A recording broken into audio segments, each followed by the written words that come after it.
নমস্কাৰ।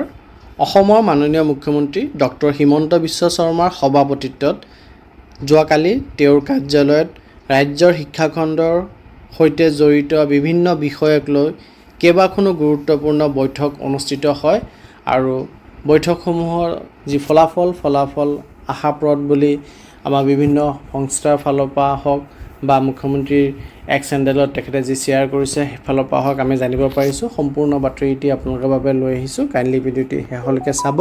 চাই থকা অৱস্থাত লাইক শ্বেয়াৰ কৰিব আৰু চেনেলটো যদি এতিয়াও ছাবস্ক্ৰাইব কৰা নাই কাইণ্ডলি ছাবস্ক্ৰাইব কৰিব।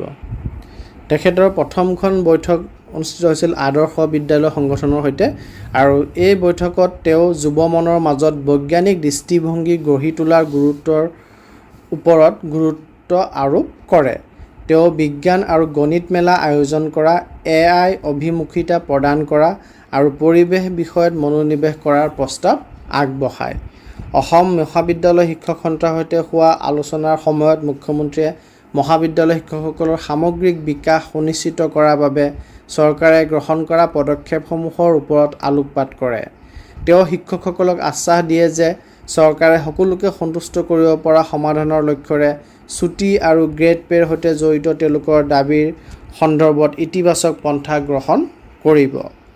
বিদ্যালয় প্ৰাদেশিকীকৰণ সন্দৰ্ভত কেবিনেট উপসমিতিৰ সৈতে হোৱা বৈঠকত মুখ্যমন্ত্ৰীয়ে প্ৰাদেশিকীকৰণৰ আশে-পাশে থকা চৰ্তসমূহ আৰু আগবাঢ়ি যোৱাৰ বাবে প্ৰয়োজনীয় পদক্ষেপসমূহৰ বিষয়ে বিতং আলোচনাৰ নেতৃত্ব দিয়ে।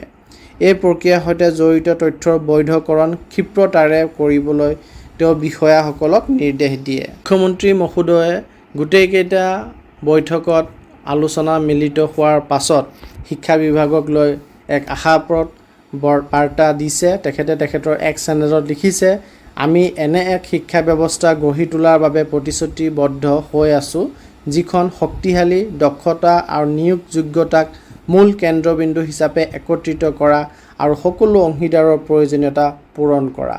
গতিকে আমি সকলোৱে আশা কৰিছোঁ যে অতি সোনকালে আমাৰ শিক্ষক সমাজৰ যিখিনি সমস্যা আছে সমস্যাখিনি সমাধান সূত্ৰ আমাৰ মাননীয় মুখ্যমন্ত্ৰী ডাঙৰীয়াই লৈ আহিব। ধন্যবাদ।